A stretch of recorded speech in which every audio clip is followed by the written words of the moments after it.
جن اعمال کو ہم صحیح سمجھتے ہیں کہیں وہ غلط نہ ہوں، جانیے اس ویڈیو میں۔ اعوذ باللہ من الشیطان الرجیم۔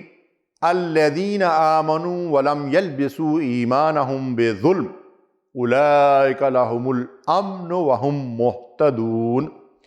جو لوگ ایمان لائے اور انہوں نے اپنے ایمان کو شرک سے آلودہ ہونے سے بچایا، یہی لوگ امن میں ہوں گے اور یہی وہ لوگ ہیں جو ہدایت یافتہ ہیں۔ ناظرین، اللہ رب العالمین نے واضح فرما دیا کہ شرک کی آلودگی کے ساتھ جتنے نیک اعمال ہیں اللہ کے ہاں وہ راہ کا ڈیر ہے۔ ارشاد باری تعالیٰ ہے، اللہ شرک کی بخشش نہیں کرے گا، اس کے سوا جو بھی گناہ ہوں گے اللہ معاف فرما دے گا۔ فرمایا جس نے اللہ کے ساتھ کسی کو شریک کیا اس پر جنت حرام ہے۔ ارشاد فرمایا اللہ کی عبادت میں کسی کو شریک مت کرو، اور فرمایا اللہ کی حاکمیت اور اس کے حکم میں کسی کو دوسرے کو شریک مت کرو۔ مسلمان ہو کر دوسروں کو حاجت روا اور مشکل کشا سمجھ کر پکارنا، ان کے ناموں پر جانور ذبح کرنا، ان کو نفع نقصان کا مالک سمجھنا، کسی کے لیے علم غیب کا عقیدہ رکھنا کہ مشکل کی گھڑی میں یہ دور و نزدیک سے اپنے مریدوں کو، اپنے چاہنے والوں کو بچا لیتے ہیں، ان سے دعائیں اور حاجتیں طلب کرنا، وہ بدترین شرک ہے جو آج امت مسلمہ میں پایا جاتا ہے۔ اگر نماز، روزے، حج اور زکوٰۃ اور صدقے خیرات اور قربانیوں کے ساتھ شرک کی آلودگی بھی ہے تو یہ سب تباہی اور بربادی ہے۔ حرام کمانے اور کھانے والوں کی کوئی عبادت اللہ کے ہاں قبول نہیں ہوتی۔ اللہ قرآن مجید میں ارشاد فرماتے ہیں، اے ایمان والو، جو رزق ہم نے تمہارے لیے پیدا کیا ہے اس میں سے حلال اور طیب کھاؤ، اور اللہ کے نبی صلی اللہ علیہ وسلم نے فرمایا کہ حرام سے پلنے والا جسم جہنم ہی کے لائق ہے، جنت اللہ نے اس پر حرام کر دی ہے۔ ارشاد فرمایا حرام کا ایک لقمہ کھانے والے کی 40 دن تک کوئی عبادت قبول نہیں ہوتی۔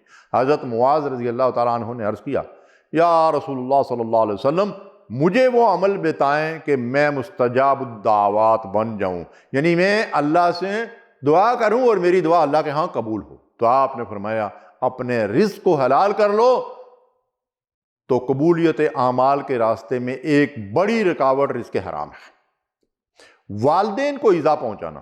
ناظرین، اللہ تعالیٰ نے قرآن مجید میں جا بجا اپنے حق کے عبادت کے بعد والدین کے ساتھ احسان، حسن سلوک، ان کی فرما برداری اور معروف میں ان کی اطاعت کا تاکیدی حکم دیا ہے۔ نبی کریم صلی اللہ علیہ وسلم نے فرمایا والد کی رضا اللہ کی رضا ہے اور والد کی ناراضگی اللہ کی ناراضگی ہے، اور جنت ماں کے قدموں کے نیچے ہے۔ والدین کو ایذا پہنچانا اور ان کو ستانا وہ گناہ ہے جس کے بارے میں نبی مہربان صلی اللہ علیہ وسلم نے فرمایا کہ اس کی سزا اللہ بندے کو اس دنیا میں دیتا ہے۔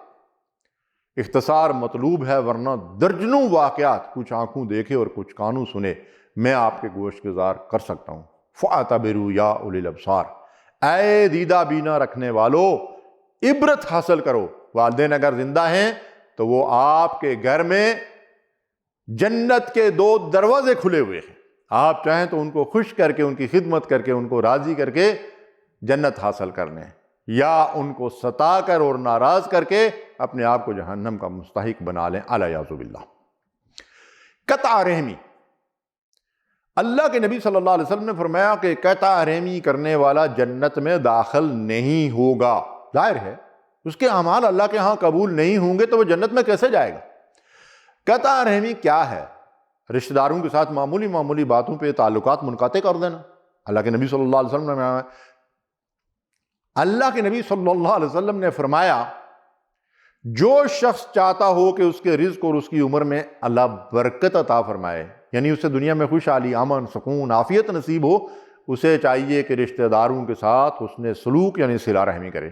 اللہ کے رسول صلی اللہ علیہ وسلم نے فرمایا پیر اور جمعرات کو بندوں کے اعمال اللہ کے حضور پیش ہوتے ہیں، اسی لیے رسول اللہ صلی اللہ علیہ وسلم پیر اور جمعرات کو روزہ رکھا کرتے تھے۔ فرمایا جو 2 مسلمان آپس میں ناراض ہوتے ہیں ان کے اعمال کو روک دیا جاتا ہے، وہ اللہ کے حضور جاتے ہی نہیں، قبول کیسے ہوں گے؟ اسی طرح وہ عورت جس سے اس کا خاوند کسی جائز وجہ سے ناراض ہو، اس کے اعمال بھی اللہ کے حضور قبول نہیں ہوتے۔ ریاکاری کرنے والے کا کوئی عمل اللہ کے ہاں قبول نہیں ہوتا۔ بلکہ ریاکاری یعنی کسی عمل کو واہ واہ کے لیے، شہرت کے لیے، ناموری کے لیے، دوسروں کو دکھانے کے لیے کرنا ریاکاری ہے۔ اور ریاکاری کرنے والے کے بڑے سے بڑے عمل کو قیامت کے دن راکھ کا ڈھیر بنا دیا جائے گا۔ نبی صلی اللہ علیہ وسلم نے فرمایا، جس نے دکھلاوے کے لیے نماز پڑھی اس نے شرک کیا، جس نے دکھلاوے کے لیے صدقہ کیا اس نے شرک کیا، اور جس نے دکھلاوے کے لیے روزہ رکھا اس نے شرک کیا۔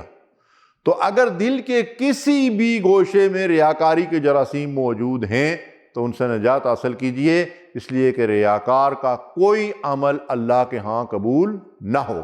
ناظرین، نفاق دل کا وہ مرض ہے جو ایمان کی جڑوں کو کھوکھلا کر دیتا ہے۔ یہی وجہ ہے کہ منافقین کا کوئی عمل اللہ کے ہاں قبول نہیں ہوتا۔ کون لوگ منافقین ہوتے ہیں؟ جو قول و فعل کے تضاد میں مبتلا ہیں، جو بخیل اور کنجوس ہیں، جو نمازوں اور فرائض میں سستی اور کاہلی کا شکار ہیں، جو شاعر اسلامی کا مذاق اڑاتے ہیں، جو دنیاوی مفادات کی خاطر امت مسلمہ کو نقصان پہنچاتے ہیں، جو یہود و نصارہ کے ایجنٹ ہیں، جو قرآن پڑھتے بھی ہیں تو حلق سے نیچے نہیں اترتا، جو قرآن کی حدود اور تعزیرات کے خلاف باتیں کرتے ہیں اور دین کا مذاق اڑاتے ہیں، جو نیکی اور بلائی سے روکتے اور شر کو پھیلا کر خوش ہوتے ہیں، اور جن کی ساری سوچ اور فکر خواہشات نفس کی پیروی میں ہوتی ہے۔ ناظرین، رئیس المنافقین عبداللہ بن ابی کو رسول اللہ صلی اللہ علیہ وسلم کی دعائے مغفرت بھی فائدہ نہیں پہنچا سکی، اور اس کے سب اعمال برباد ہو گئے، العیاذ باللہ۔